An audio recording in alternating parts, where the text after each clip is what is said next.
My name is Emily Carter. I'm 29 years old, and that dinner, the one that tore through the last thread holding my family together, happened just 3 months ago. I can still smell the rosemary chicken my mom cooked, the kind she made when she wanted everything to look perfect on the surface. The table was set with her best china, candles flickered between the serving dishes, and my dad had even opened a bottle of red wine he usually reserved for holidays. It looked like love. It smelled like love. But the moment I sat down, I felt it, the tension humming underneath, sharp and invisible, like a wire pulled too tight. My brother, Jake, sat across from me, phone in hand, smirking at something on his screen. He's 32, still living at home, still somehow the golden child. My mom was fluttering around, adjusting napkins that didn't need adjusting. And my dad, stoic, silent, like he was building a speech in his head he didn't want to give. I'd driven 2 hours from the city for this dinner. Mom had said, "We miss you, honey. We want to talk about something important." That should have been my warning sign. For the past year, I'd been working hard, a marketing manager at a mid-sized firm in Seattle, pulling in a decent salary, paying off my student loans, and finally building a life that was mine. I thought they'd be proud. But as soon as I sat down, I knew pride wasn't what they wanted from me. So, my mom started smiling too wide. "How's work, sweetheart? Still at that office with the rooftop view?" "Yeah," I said cautiously, slicing into the chicken. "It's been good. Busy but good. We just landed a big client." "That's wonderful," she said, but the sparkle in her eyes wasn't joy, it was calculation. "You must be doing well financially then." I froze mid-bite. "I'm doing okay," I said carefully. Jake snorted. "Okay? You're living in that fancy apartment downtown. You've got that new car, right? The hybrid." I glanced at him. "Yeah, I bought it used." He shrugged, leaning back, arms folded. "Still a new car. Must be nice not to have to worry about money." My mom chimed in again, her tone soft but edged. "Well, we just thought since you're doing so well, maybe you could help out a little." There it was, the real reason for the dinner. My fork clinked against my plate. Help out with what? My dad finally spoke, his deep voice filling the room. "Your brother's been struggling a bit with his business idea. We've been helping him financially for a while, but it's becoming too much for us." I looked at Jake. He didn't look struggling. He looked like someone who spent more time at bars than job interviews. "What business idea?" I asked. Jake grinned, like this was his moment. "An online sneaker reselling company. I've been buying limited edition drops and flipping them. I just need a bit more capital to really get it going." I blinked. "Sneakers?" "Yeah, it's legit," he said defensively. "There's a ton of money in it if you do it right." Mom added quickly, "We've invested a few thousand already, but we can't keep doing that. Your father and I are getting older. It's time you pitched in, too." I set my fork down. So this dinner was about money. My mother's smile faltered. "Don't make it sound ugly, Emily. We're family. Families help each other." I stared at her. "I already help. I send you money every month for groceries and utilities, even though I live on my own." My father's voice sharpened. "That's different. That's small stuff. We're talking about real help now." My heart pounded. I looked around the table, at the flickering candles, the matching plates, the faces that used to make me feel safe. "How much are we talking?" Mom hesitated, glancing at Dad. Jake leaned forward. 10,000. The words hit like a slap. I almost laughed. "You want me to give you $10,000? For sneakers?"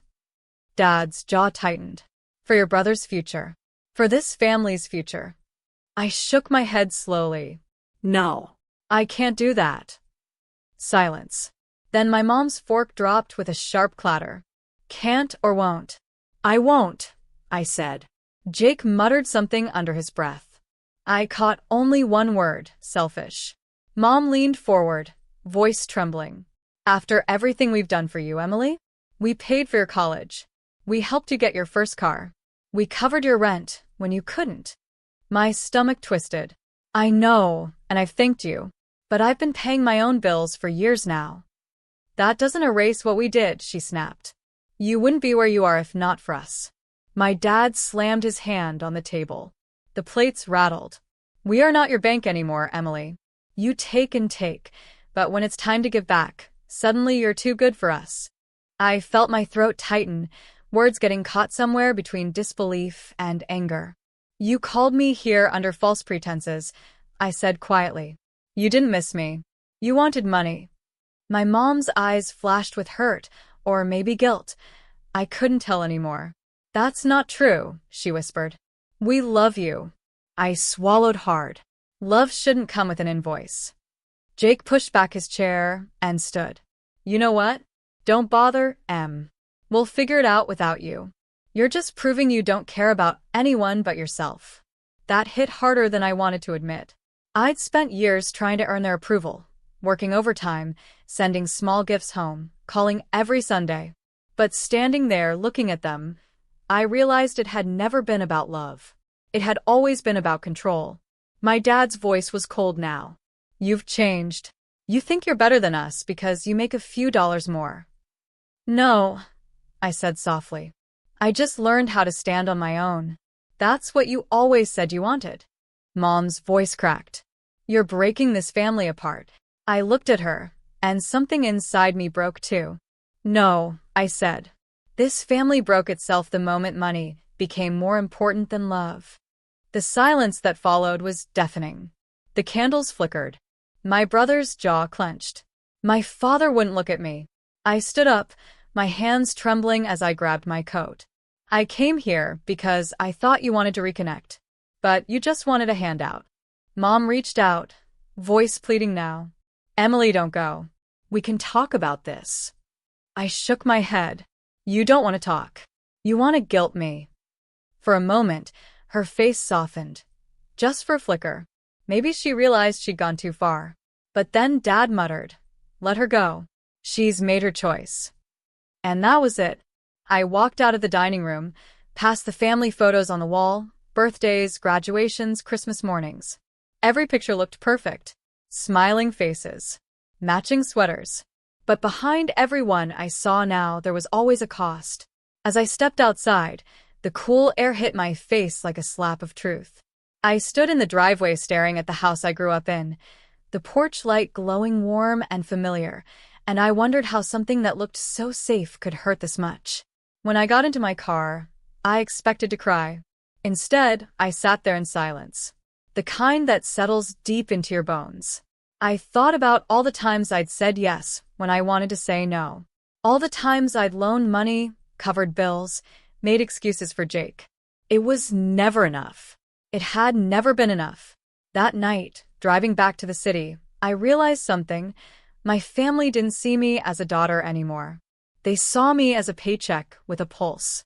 But the story didn't end there. Because in the days that followed, as the silence from my parents turned into pointed messages, as guilt gave way to anger, I began to understand something even deeper. If love can be bought, it was never love to begin with.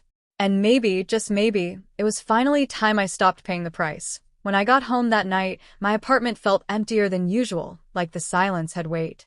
I dropped my keys on the counter and leaned against the door, still hearing my father's voice echoing in my head. We're not your bank anymore. The irony stung.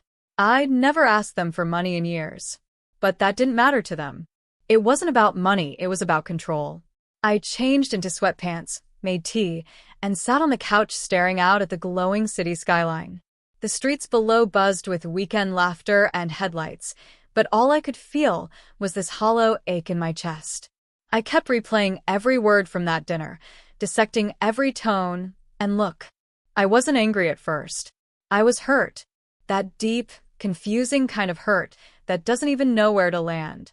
It's not like they'd screamed at me or thrown me out. It was worse.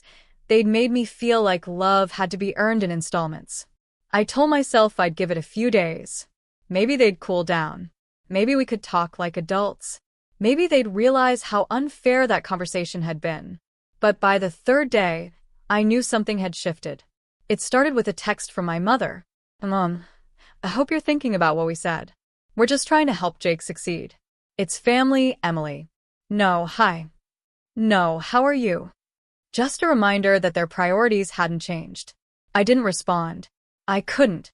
Then Jake texted. Jake. Thanks for ruining dinner, Em. Mom cried after you left. I sat on my bed, staring at that message until the words blurred. Ruining dinner.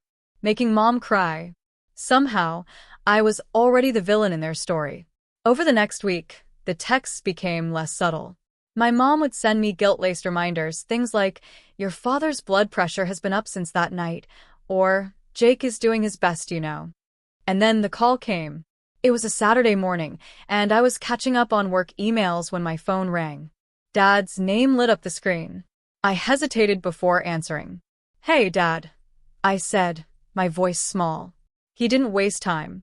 Your mother's upset, he said flatly. I know, I said. She keeps texting me. You know why she's upset? I hesitated. Because I wouldn't give Jake $10,000? Because of how you said it, he snapped. You embarrassed us. You made your brother feel like trash. Dad, I said no. That's not embarrassing. That's setting a boundary. Boundaries, he repeated like it was a dirty word. That's what people use when they stop caring about family. I closed my eyes. Dad, I care. But I can't keep being responsible for everyone else. I worked hard for what I have. I'm not going to keep giving it away just because Jake refuses to grow up. Watch your tone, he warned. You think you're better than him, don't you? The words hit like ice water. No, I whispered. I just think I'm done being taken advantage of. He sighed heavily. You've changed, Emily. You used to be so grateful. Now you sound cold. Maybe I'm just tired, Dad. Yeah, well, he muttered. Don't expect us to come running next time you need help. That last line stung because it wasn't a threat, it was a promise. When the call ended, I sat there in silence, staring at the phone, realizing something I didn't want to admit. They weren't going to stop. This wasn't just about one dinner or one request. This was about years of conditioning. Me playing the role of the good daughter, who fixes everything, pays quietly, apologizes first. And now that I'd stopped, they didn't know what to do with me. That night, I met my friend Lena for coffee. She's one of those brutally honest types, the kind who'll tell you when you're being naive and hug you right after. You look like you haven't slept, she said as soon as I sat down. I haven't, I admitted. My family's basically on strike against me. What happened? I told her everything. The dinner, the money, the guilt texts, the phone call. I even played her one of Mom's voice messages, her soft, tearful voice saying, I don't know what we did wrong to raise such a selfish daughter. Lena listened quietly, her brow furrowed. When I finished, she leaned back and said, Wow, they really know how to twist the knife. I know, I sighed. But they're my family. Yeah, she said dryly, but that doesn't give them the right to emotionally mug you. I laughed. A broken, tired laugh. It just feels wrong to cut them off. They're my parents. Lena took a slow sip of her coffee. Let me ask you something. If they weren't your parents, if they were just two people who constantly asked for money, guilt-tripped you, and made you feel small, would you still keep them in your life? I didn't answer. I didn't have to. She smiled softly. Sometimes blood isn't family. Sometimes it's just shared DNA. Her words stayed with me that night. I tried to distract myself, threw myself into work, went on long runs, reorganized my apartment. But no matter what I did, the guilt followed me like a shadow. That familiar, heavy guilt that said, you're a bad daughter. You owe them everything. Until something unexpected happened. 2 weeks later, I got an email from my landlord saying my rent payment had bounced. I blinked at the screen. That couldn't be right. I had more than enough in my account. I logged into my online banking, and my stomach dropped. My account was almost empty. Panic surged through me as I scanned the transactions. There it was, a withdrawal of $9,850 made from a joint account I'd forgotten even existed. It was an old family savings account my parents had set up when I was in college, one my name was still attached to, but they had full access to. My hand shook as I read the description. Transfer T.O.J. Carter. Jake. I felt like the room was tilting. I called my mother immediately. She picked up on the second ring, her voice unnervingly calm. Hi, sweetheart. Mom, did you take money from the old savings account? A pause. Oh, that. Yes, that. Almost $10,000 is gone, Mom. What the hell? Watch your language, she scolded. And calm down. It wasn't stolen. It's still family money. No, it's my money. That account had my name on it. She sighed, like I was being unreasonable. We just thought you'd come around eventually. Your brother needed help now. You can always make more money, Emily. My vision blurred with tears. You had no right. Her voice hardened. Don't talk to me like that. After all we've done for you. I hung up. I couldn't listen anymore. For a full minute, I just stood there, my phone still in my hand, shaking. The betrayal felt physical, like a punch in the chest. I called the bank, but since my parents were still co-owners of the account, there was nothing they could do. Legally, it was shared money. Emotionally, it was theft. When I told Lena, she didn't even look surprised. You said no, and they found a way to make it a yes, she said flatly. I nodded, tears burning in my eyes. I feel so stupid. I thought they loved me. They probably do, she said gently, but they love control more. That night, I couldn't sleep. I kept replaying the look on my mom's face when she said, it's still family money. That smug, moral superiority. Like she genuinely believed she'd done nothing wrong. Something inside me broke, not just the daughter who wanted to be loved, but the woman who was done being manipulated. The next morning, I went to the bank and closed every remaining account with their names on it.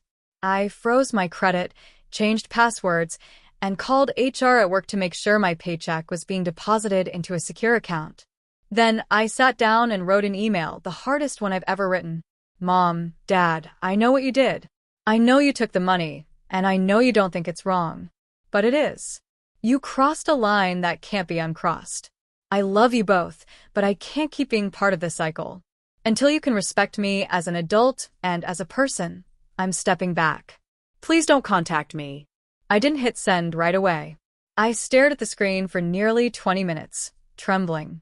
Then I pressed send and sat back, tears rolling down my cheeks. For the first time in my life, I had drawn a line and I meant it. But what I didn't know yet was how far my family would go to make me regret it. Because by the end of the next week, the real fallout began, and suddenly, it wasn't just about money anymore. The email went out on a Tuesday morning. I remember because it was raining, that slow, cold drizzle that makes the world feel heavy. I thought that after pressing send, I'd feel free, relieved, powerful even. But instead, I felt hollow, like I'd just cut off a part of myself. For the first couple of days, there was silence. No texts. No calls. Not even one of Mom's cryptic, I hope you're happy messages. It was strange. I almost missed them. Almost. But the quiet gave me space to breathe for the first time in months. I started to feel like maybe I could heal. Then on Friday, my phone began to buzz during a work meeting. Unknown number. I ignored it.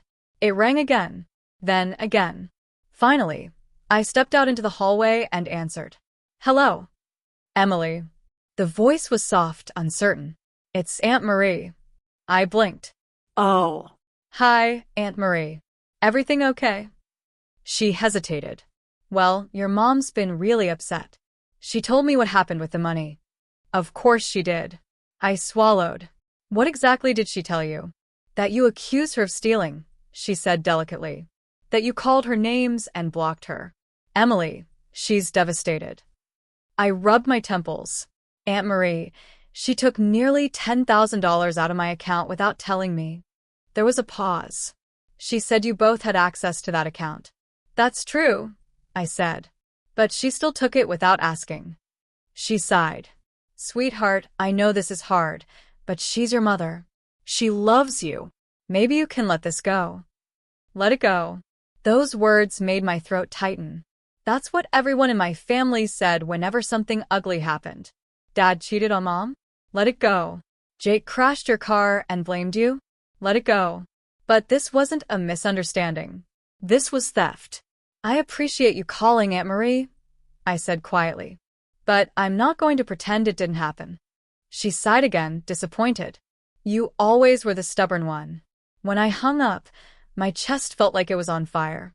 I checked my messages, and sure enough, my phone was lighting up with notifications. Cousins, family friends, even my godmother. Each message carried the same tone.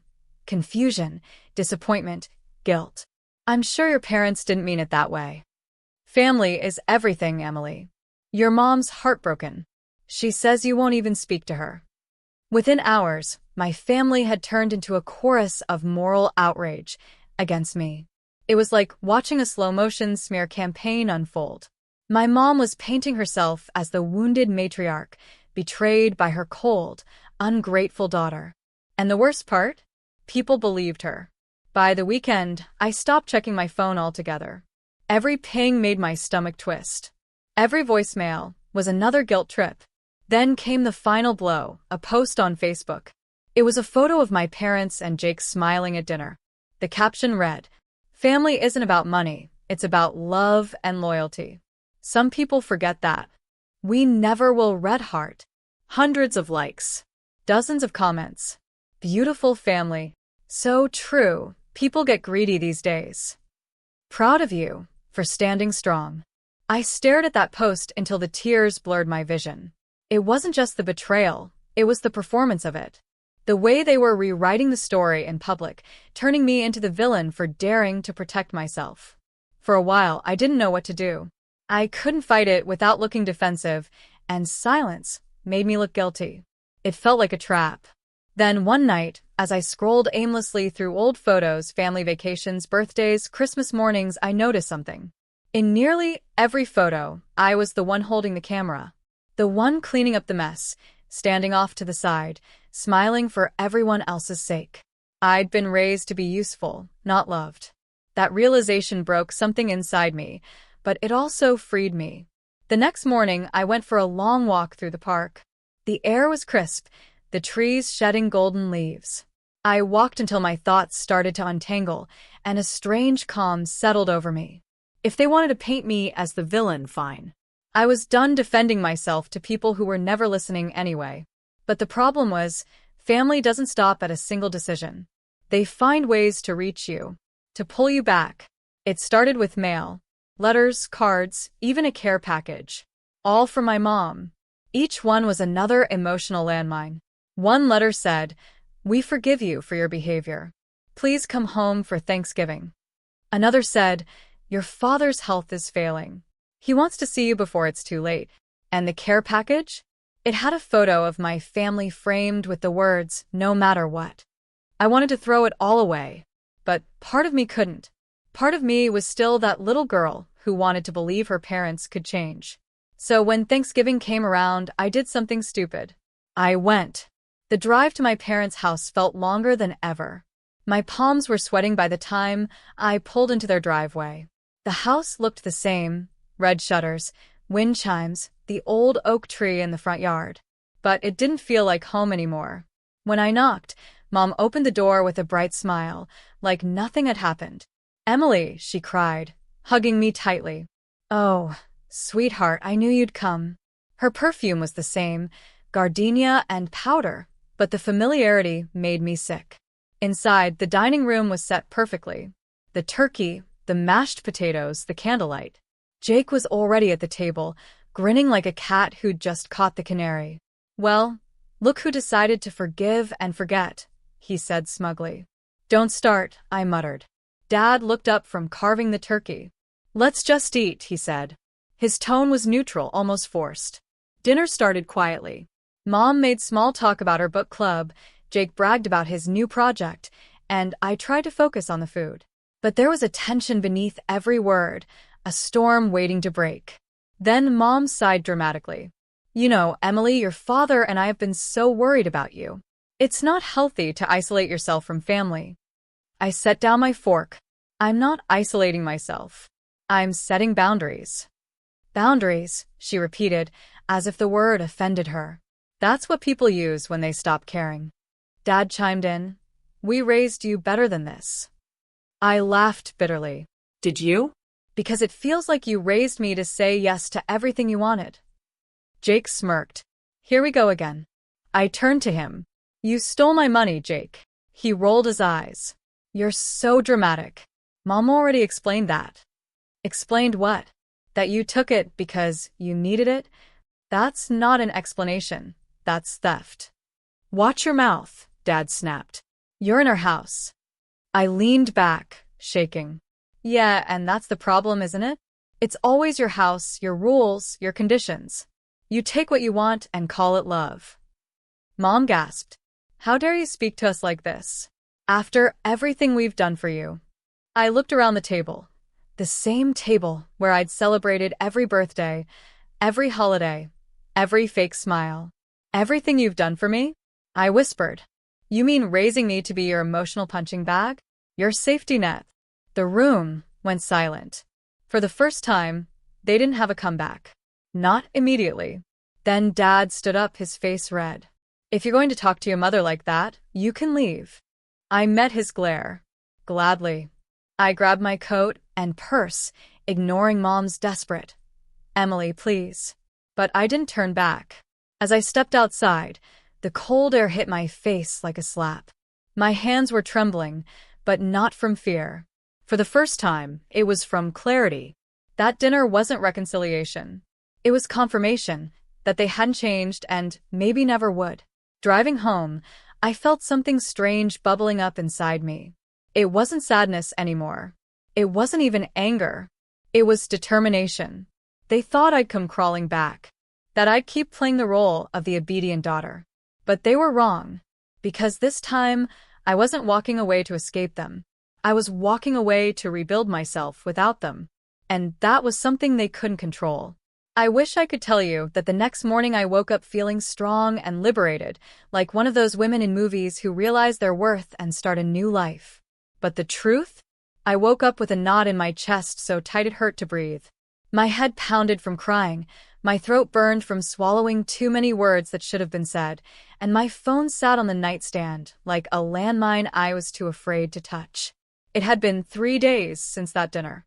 3 long, echoing days where silence filled the spaces my parents used to occupy. Not a single text, not a single call. My mom usually sent a good morning message or shared pictures of the dog, but this time nothing. I replayed their words over and over.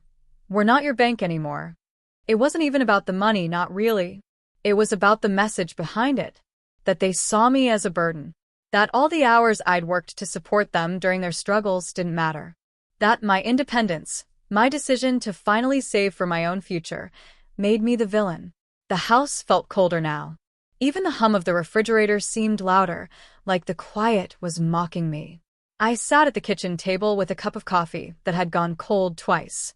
My laptop sat open, but the spreadsheet on the screen blurred as tears gathered again. I had grown up thinking family meant unconditional support. That no matter how messy things got, we'd always find our way back to one another. But this was something else. My mom's expression at that table kept flashing in my mind, her lips pressed tight, her voice cutting. My dad's silence, that part hurt the most. He didn't even look at me when I tried to explain. That night, after another round of staring at my phone, I finally broke down and texted my mom. Hey, can we please talk? I didn't mean for things to go the way they did. I love you guys. Can we fix this? I stared at the typing disappear, and appear again. My heart thudded. Her reply came 3 minutes later. Emily, your father and I need space. We're tired of being taken advantage of. Maybe when you understand what family means, we'll talk. I read it twice, then 3 times, until the words blurred. Taken advantage of? My chest ached, as if someone had reached in and squeezed my heart until it cracked. The irony of it all hit hard. I had given them money, time, emotional support, and somehow I was the selfish one. I didn't reply. I didn't have the strength. Instead, I turned off my phone, climbed into bed, and stared at the ceiling until the shadows on it changed shape with the morning light. The following week felt like walking through fog. I went to work, smiled when I had to, nodded in meetings, but inside, I was unraveling. My coworkers asked if I was okay, but I brushed it off. What was I supposed to say? My parents think I'm using them because I stopped letting them use me. The nights were the worst. I'd find myself scrolling through old family photos, birthdays, road trips, Christmas mornings. My dad grilling in the backyard, my mom laughing with flour on her face as we baked cookies. It all felt like someone else's life. Then one night, something inside me snapped, quietly but firmly. I opened my laptop and pulled up my bank statements. The transfers I'd made to my parents over the last 2 years were all there. Thousands of dollars I'd sent when my dad's work slowed down or when mom said she was behind on bills. I never once questioned it. I loved them. That was what family did, right? But now, looking at those numbers, I saw a pattern, a painful, undeniable truth. The emergencies had started becoming frequent. The amounts had grown. And every time I tried to talk about setting boundaries, mom had guilt me with lines like, "You wouldn't even have this job if we hadn't supported you through college." That night, I made a decision, one that felt both terrifying and freeing. I wasn't going to chase their love anymore. If they wanted space, they'd get it. But this time, I wasn't going to fold. I wasn't going to keep apologizing for wanting my own life. Over the next few weeks, I started small. I focused on myself. Cooked my own dinners instead of skipping meals out of sadness. Went for runs. Reached out to old friends I'd distanced myself from because my parents had always made me feel guilty for spending time with anyone else. It was strange, rediscovering who I was without their voices constantly in my head. One night, I got a call from my younger brother, Ryan. We weren't super close. He lived in another city, but he'd always been the peacemaker. "Hey, he said, his tone cautious. "I talked to mom earlier. She's not great." I swallowed hard. "What does that mean?" "She feels like you abandoned them. Dad's been quiet, but she's been telling everyone at church that you've changed since getting that promotion. That you think you're better than them." The words made my stomach twist. "That's not true, Ryan. You know that's not true." "I know," he said softly. "But mom's hurt. You know how she gets when she feels rejected." I let out a bitter laugh. "So now it's my fault she's rewriting history?" He sighed. "I'm not taking sides. I just thought you should know what's being said. Maybe you should talk to them. Clear the air." I wanted to. God, I did. But something inside me whispered, "Don't chase what keeps wounding you." "Thanks for calling," I said finally. "But I think I need to stay quiet for now." When I hung up, I sat there staring out my apartment window at the city lights flickering in the distance. It was weird. I should have felt angry, but all I felt was tired. Still, as much as I tried to focus on healing, the loneliness lingered. Holidays were coming, and the thought of spending them alone made my chest tighten. But I couldn't go back, not yet. 2 weeks later, a letter arrived in my mailbox. Not an email, not a text, an actual letter, in my mom's handwriting. My heart pounded as I opened it. The first line made my breath hitch. "Emily, your father, and I didn't raise you to be cold-hearted." It went on for 3 pages, filled with accusations disguised as love. She wrote about how I'd turned my back on family, how I was too proud to remember where I came from. And at the end, the sentence that broke me all over again. "Maybe when you lose everything, you'll understand what we tried to teach you." I folded the letter slowly and placed it back in the envelope. I didn't cry this time. Something inside me had hardened, not cruelly, but protectively. That night, I took a deep breath and wrote a letter back. It wasn't angry. It wasn't defensive. It was honest. "Mom, Dad, I love you both, but love isn't supposed to hurt like this. I'm not your bank. I'm your daughter. And I can't keep proving my loyalty through sacrifice. I need to take care of myself now. I hope one day you understand." I didn't send it. Not yet. But writing it felt like reclaiming a piece of myself I'd lost trying to please them. The next morning, I tucked the letter into my journal. I didn't know what would happen next. Maybe they'd never come around. Maybe they'd cut me off completely. But for the first time in a long time, I felt a quiet strength. Like I was standing at the edge of something painful but necessary, the beginning of my own healing. And yet, deep down, a part of me still longed for closure. For one more chance to be heard. Little did I know, that chance would come sooner than I expected, at a family event that would change everything. A knock at my door one Friday evening would set in motion a confrontation I never saw coming. And this time, I wouldn't be the one apologizing. It was late November when the message came through, a simple, 6-word text that made my heart race faster than it should have. Family dinner Sunday. Everyone expected. No excuses. It was from my mother. For a few seconds, I just stared at the screen, my thumb hovering over the reply button. No greeting, no "how have you been?" Not even a sign of warmth. Just a command, as though nothing had happened, as though she hadn't written me a letter accusing me of being cold-hearted. I could have ignored it. God knows I had every reason to. But something inside me, maybe that same small, stubborn piece of hope that had survived every argument and every guilt trip, whispered, "Go." So I did. The entire weekend leading up to that dinner, my nerves buzzed like static.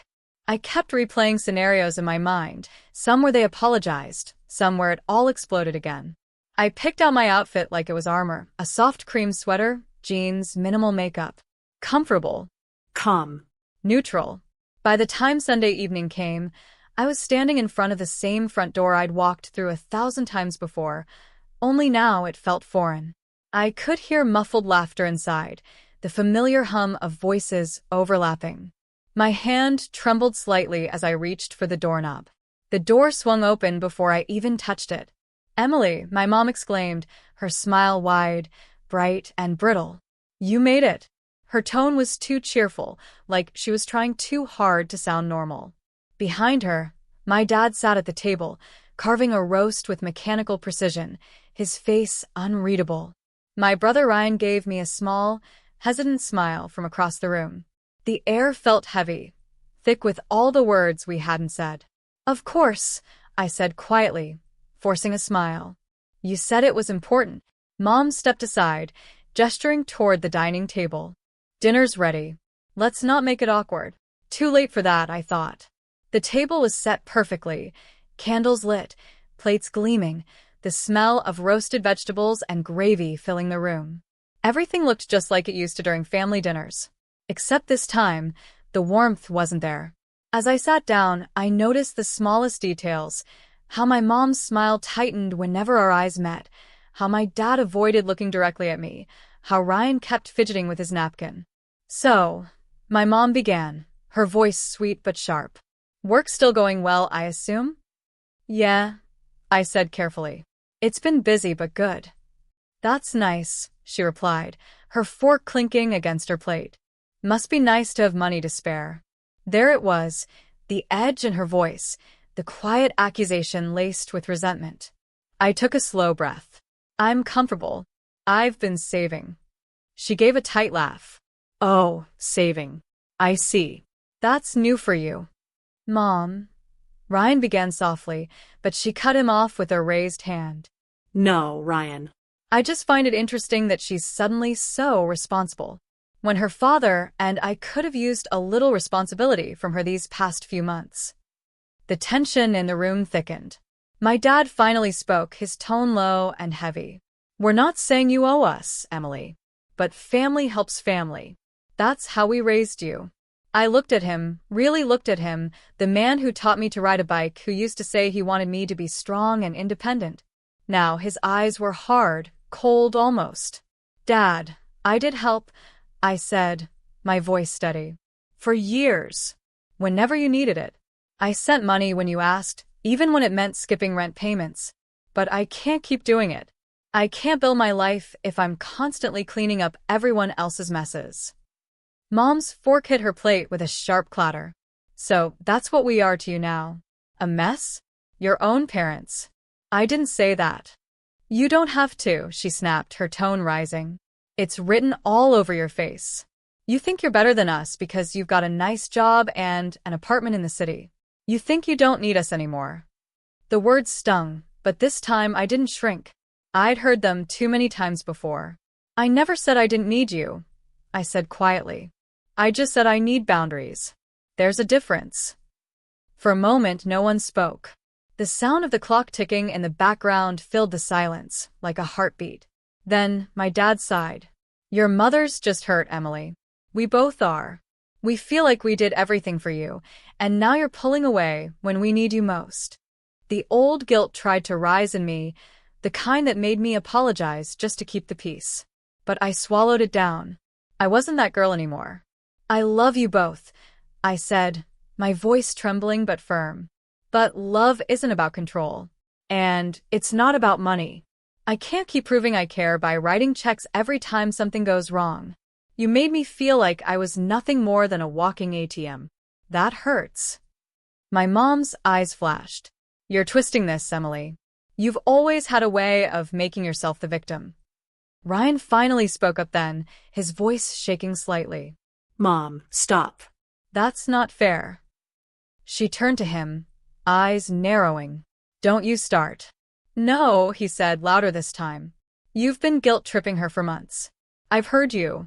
You talk about her to everyone, the neighbors, church friends, Aunt Lisa, like she's abandoned you. But you never tell them how much she's helped. The color drained from my mother's face. Excuse me? Ryan pushed his chair back slightly, his voice low but firm. I'm tired of pretending like everything's fine. You've been using her kindness against her, Mom. You can't keep doing that. My dad's fork froze midair.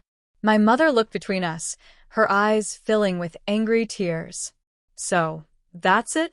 You're both turning on me now. No one's turning on you, I said gently. We're just being honest. Her lip trembled. You've changed, Emily.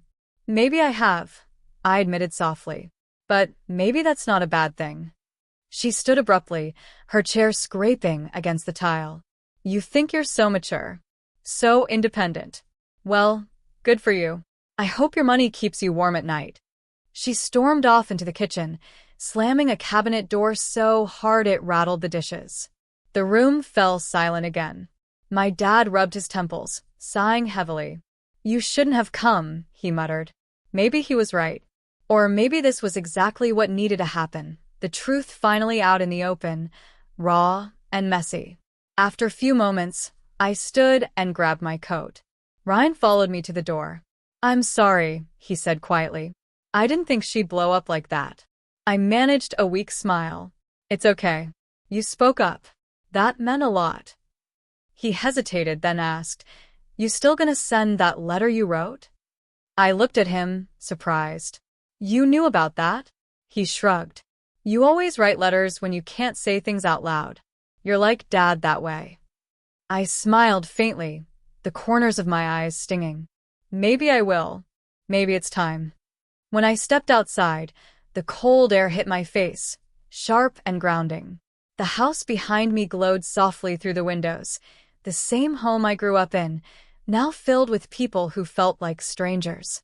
I stood there for a moment, staring at it, feeling a strange mix of sorrow and relief. Then I turned and walked to my car.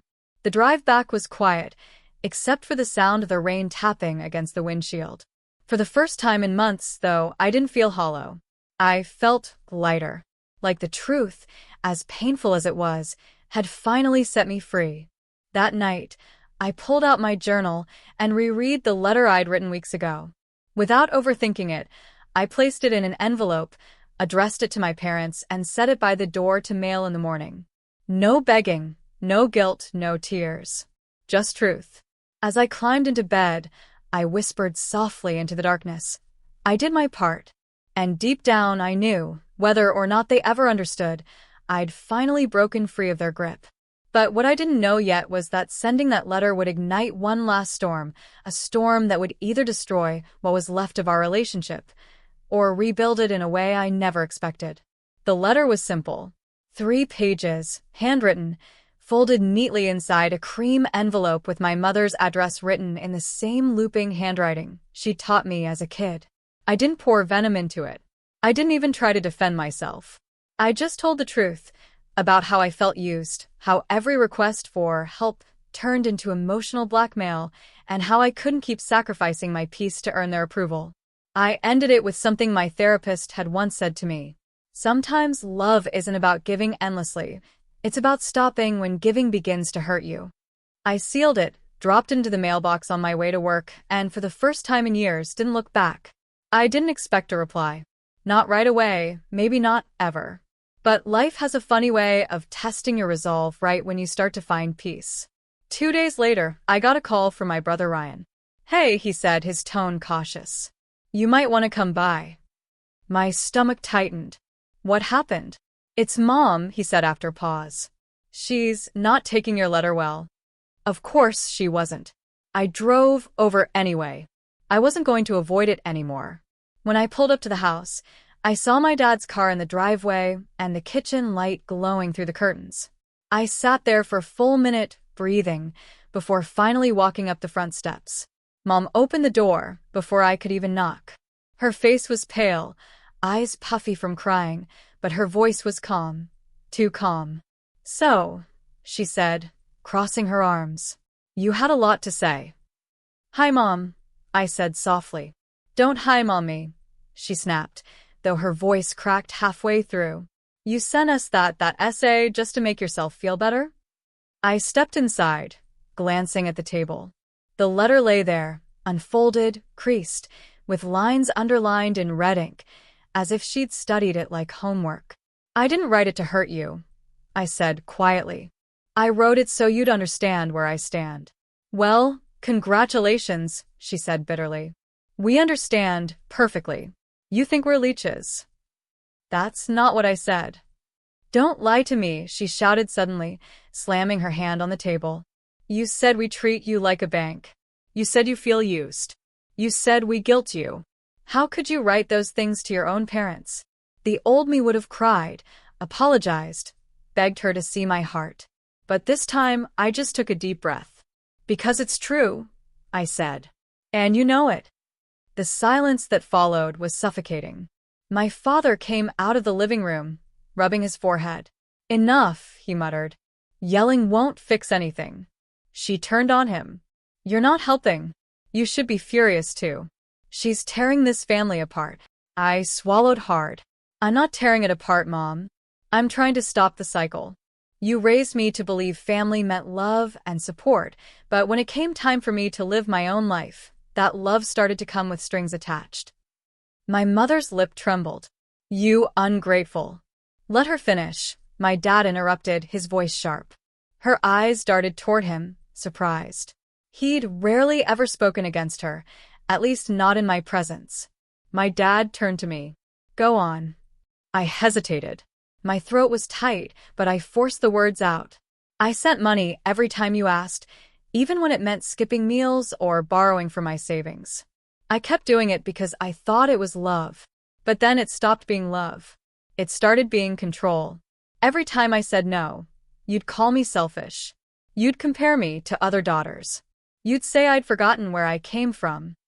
Her eyes glistened with tears now, but anger still burned beneath them. "So you're saying we're the villains?" I shook my head slowly. No. "I'm saying we're broken. And I can't keep pretending we're not." For a long moment, no one spoke.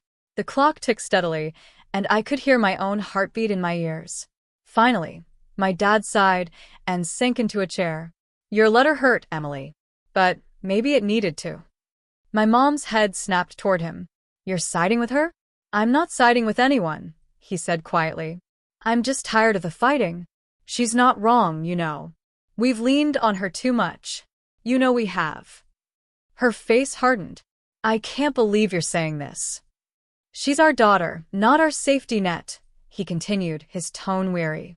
"We didn't raise her to live in fear of disappointing us." For the first time, my mother didn't have a comeback. She just stood there, arms limp at her sides, her jaw trembling. "I did everything for this family," she whispered. "Everything." "I know you did," I said softly. "And I'm grateful. I always will be. But now it's my turn to build something for myself, and that doesn't mean I've stopped loving you." She looked at me, then really looked at me. I saw exhaustion in her face, lines deeper than I remembered, the strain of years of resentment and unspoken fear. Tears finally spilled down her cheeks. I didn't want to feel left behind," she said in a small voice. "You have your own place, your job, your life. I didn't want to be forgotten." That broke something inside me. The anger that had been coiled tight for months softened. "You could never be forgotten," I whispered. "But you can't control me to feel secure. That's not love either." She sank into a chair across from my dad, burying her face in her hands. "I don't even know who I am anymore," she murmured. Dad placed a hand on her shoulder, his voice gentle. "You're a mother who's scared of losing her daughter. That's all. But maybe it's time we stop acting like she's a child." Ryan walked in then. I hadn't even realized he'd been standing by the stairs listening. He carried 2 mugs of tea, one for Mom, one for me, setting them down quietly. "No one's losing anyone," he said softly. "We just need to start over." I sat down too, the 3 of us in a small circle that felt foreign and familiar all at once. For the first time, Mom didn't argue. She didn't yell or guilt or twist the narrative. She just nodded slowly, wiping at her eyes. "I don't know how to start over," she admitted. "Maybe by listening," I said gently, "and letting go a little." She gave a small, broken laugh. "You sound like your father." He smiled faintly. "She gets it from me." We sat there in silence, the tension slowly draining out of the room. It wasn't forgiveness, not yet, but it was something close. A fragile beginning. After a while, I stood. "I should go. Long day tomorrow." Mom nodded, her voice quiet. "You'll come by again?" I smiled just a little. Yeah. "I will." As I left, I heard her whisper something. Maybe to my dad, maybe to herself. She's really grown up. When I got back to my apartment, I sat on the couch and let the quiet settle around me. I replayed everything. The shouting, the crying, the small cracks of honesty that had finally broken through the years of resentment. It wasn't a perfect ending, but maybe that's what made it real. Sometimes families don't get cinematic resolutions. Sometimes they just get small, shaky steps toward healing, and that has to be enough. I looked at the framed photo on my shelf. The 4 of us at the lake years ago, laughing, my mom's arm around me, my dad mid-smile. We'd been happy once. Maybe we could find our way back there, even if it looked different this time. And deep down, I realized something else. I hadn't just stood up for myself. I'd given them a chance to grow, too. Still, a quiet unease lingered. Because love, even when mended, can never go back to what it was. It changes, reshapes itself, sometimes stronger, sometimes stranger. And though I'd walked away feeling lighter, I couldn't shake the feeling that one last conversation was waiting, one that would finally force all of us to face what we'd really been avoiding all along. The next few months of my life felt like watching the tide come in after a storm, slow, steady, cleansing. I had spent so long being the family's safety net that I'd forgotten what it felt like to stand entirely on my own, without guilt attached to every breath I took. But I was learning, piece by piece, what independence really meant, not the kind my parents had always thrown in my face, but the kind that grows from peace, not pressure. After that dinner, and everything that followed, I decided to stop waiting for closure from people who thrived on leaving me wounded. Instead, I focused on rebuilding myself. Therapy helped. At first, I sat there unable to even say my parents' names without choking up. My therapist, a calm woman named Dr. Lewis, told me something I'll never forget. "Boundaries aren't walls, Rachel. They're doors, and you control who gets a key." That line stuck with me. I had spent years letting my parents come and go through the doors of my life whenever they pleased. They'd barge in, take what they wanted, money, emotional labor, reassurance, and then leave without even closing the door behind them. But now, I finally turned the lock. I sold my car, the one I'd bought for my brother when he promised he'd pay me back eventually. He never did, of course, but selling it felt symbolic. Like I was reclaiming what had been stolen, not the money, but the power. I changed my number, blocked their calls. My mom tried to reach me through email once, a short, cold message that read, "You've made your point. I hope you're happy. We were only trying to help you grow up." I stared at that line for a long time. Help me grow up. The irony nearly made me laugh. I didn't reply. Not because I was angry, I was past that, but because I finally realized something. People who can't see their own cruelty will never understand your silence either. Instead, I started writing again. I had given up my freelance work for months while dealing with the fallout, but I found my way back to it. My stories, raw, honest, filled with emotion, started resonating with people online. I even wrote one loosely based on what had happened, changing names and details, of course. It was about a young woman who learned that letting go of toxic family bonds didn't make her cold or selfish. It made her free. When the story went viral, hundreds of comments poured in from people who'd been through the same thing. I thought I was the only one. My parents cut me off after I stopped paying their bills. You just told my life story. For the first time in months, I didn't feel alone. There were so many of us out there, grown children raised to believe love meant sacrifice, that saying no was betrayal. We had been conditioned to think financial help equaled emotional loyalty. But it didn't. And maybe, finally, I had learned that lesson. Still, I'd be lying if I said I didn't miss them sometimes. Not the way they treated me, but the idea of them. The parents I wished they had been. The ones who might have sat across from me at that dinner table and said, "We're proud of you, Rachel. You've worked so hard. You deserve to rest." But those people never existed. What I had were two flawed, fearful individuals who mistook control for love. And I couldn't fix that anymore. One quiet Sunday morning, I found myself driving to the park I used to visit as a teenager. It was early.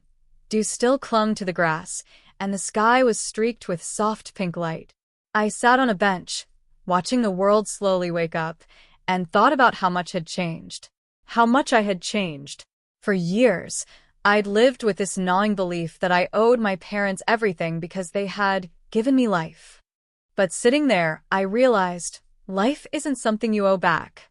It's something you build on your own terms. I whispered it out loud, almost as if to test the words. I don't owe them anymore. The sound of it startled me.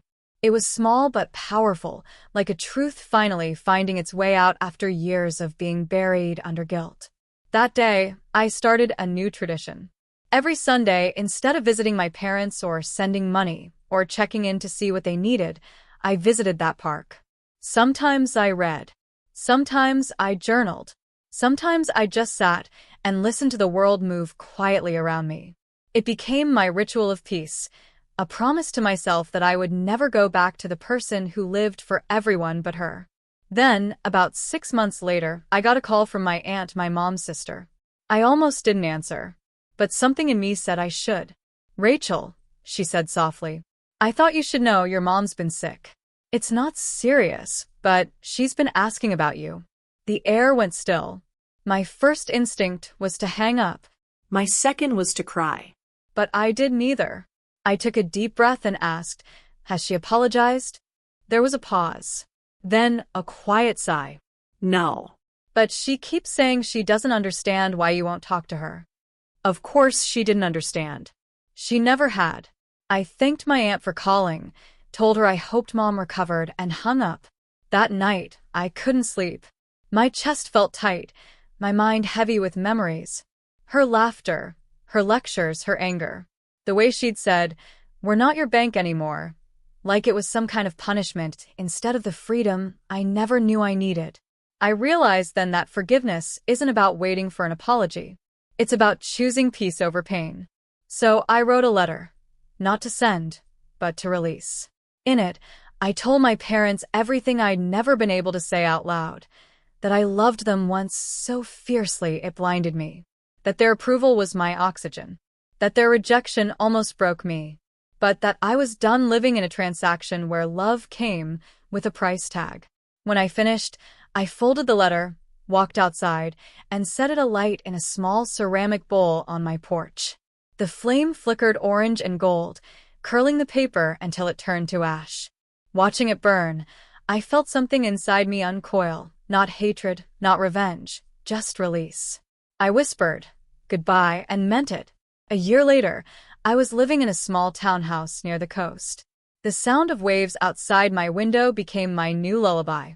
I'd built a modest but steady freelance career, finally able to afford things without feeling guilty about spending money on myself.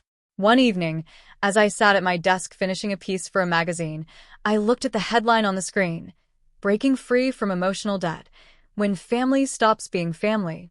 I smiled. Maybe this was my way of taking revenge, not through cruelty or payback, but through truth. By turning my pain into purpose. By helping others see what took me years to understand.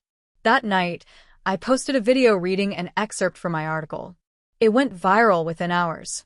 The comment section filled with people saying things like, "You gave me courage." I thought I was the only one. My parents did this too. Thank you for saying what I couldn't. And for the first time in a long, long time, I felt proud, not of surviving, but of becoming. I don't know if my parents ever saw that video. Maybe they did. Maybe they finally realized that the daughter they'd once dismissed as ungrateful had found her voice, and that she didn't need their validation anymore. But if they did see it, I hope they understood this. Cutting me off didn't destroy me. It set me free. Because the truth is, I don't need a bank anymore. I built my own.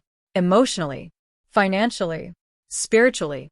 And every single deposit I make now, love, peace, boundaries, forgiveness, goes into a life that I own. Not theirs. Not anyone else's. Just mine. That's the thing about losing everything you thought you needed. Sometimes it's the only way to realize what you truly have. So when people ask me how I survived it, I tell them this. I stopped trying to earn love that was never free. And in doing that, I finally became rich.